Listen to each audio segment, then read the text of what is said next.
Kia has released the first details on the new Telluride's powertrain lineup for the US market, along with a fresh batch of official photos showcasing both the standard and X-Pro models. Kia's excellent Telluride was never what you'd call handsome, but it has looked particularly frumpy ever since the brand's EV9 electric SUV appeared. That's no longer the case. After teasing a disguised version a few weeks back, Kia has just dropped the first clear images of the all-new 2027 Telluride, and it's just as sharp and confident as its EV cousin, but has a look that's all its own, including what might prove to be a very controversial grille. We'll have to wait until the full debut at this month's LA Auto Show to get all the details about the second-generation Telluride, but these images show both the stock version and the gold-colored, rugged X-Pro grade SUV inside and out. They reveal a much squarer-looking SUV with clean surfaces and gently flared fenders, but without the kink in the D-pillar or transverse light bar that are some of the EV9's calling cards. Vertically mounted LEDs front and rear offer some continuation with the old Telluride, but the grille is a major departure, and is sure to be one of the big talking points. On most trims it's partially blanked and contains a series of vertical bars, but the trail-themed X-Pro trim gets a much more aggressive block grille, as well as exposed toe loops and higher-profile roof rails. Other features of the X-Pro, a trim that first appeared on the Telluride for MY23, include off-road tires and 9.1 inches, 231 millimeters, of ground clearance. Inside, the Ford Explorer rival does take some major inspiration from the EV9. The structure holding the twin 12.3-inch screens is perfectly rectangular this time around. The 3-spoke steering wheel is much more modern than the one in the outgoing Telluride. The old console-mounted gear shifter has also been replaced with a column-mounted unit, just like in the EV.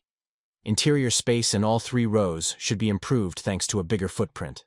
The MK2 SUV is 2.3 inches, 58 millimeters, longer, 1 inch, 25 millimeters, taller, and rides on a 3-inch, 75 millimeters, longer wheelbase than the outgoing truck.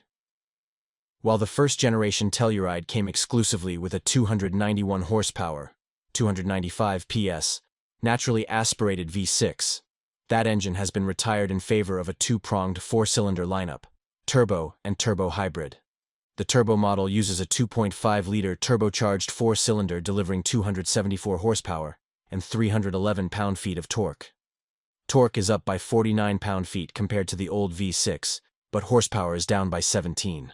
Power goes through an 8-speed automatic gearbox to the front wheels, with all-wheel drive available. X-Pro all-wheel drive models equipped with the electronic limited slip differential, ELSD, take control a step further, automatically assessing driving conditions to distribute power between the front and rear axles as well as side to side. There's also a center differential lock for a consistent 50-50 torque split between the two axles. At the top of the range sits the turbo hybrid, combining a 2.5-liter turbocharged four-cylinder with a 1.65 kilowatt-hour lithium-ion battery and electric motors for a total output of 329 horsepower and 339 pound-feet of torque. That's an increase of up to 38 horsepower and 77 pound-feet over the outgoing V6.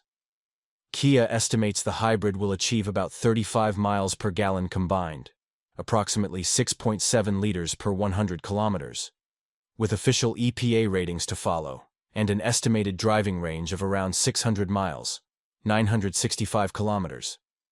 That's a significant improvement over the V6's 20 miles per gallon, FWD, and 22 miles per gallon, AWD figures. The hybrid sends its power through a 6-speed automatic to an available all-wheel drive system, and comes standard with Kia's electronic dynamic torque vectoring control, EDTVC. The Telluride hybrid also brings in stay mode, allowing the battery to power systems like climate control, lighting, and audio for roughly 20 minutes, or until the charge dips to about 20%, without firing up the engine. When properly equipped, the turbocharged Telluride can tow up to 5,000 pounds, while the hybrid handles 4,500. An available self-leveling rear suspension helps keep the SUV steady and level when carrying heavier loads. EV powertrains definitely won't be offered. That's the EV9's job. Kia says it'll start delivering new Tellurides in the first quarter of 2026, with more details to come when it officially debuts at the Los Angeles Auto Show running from November 21st to 30.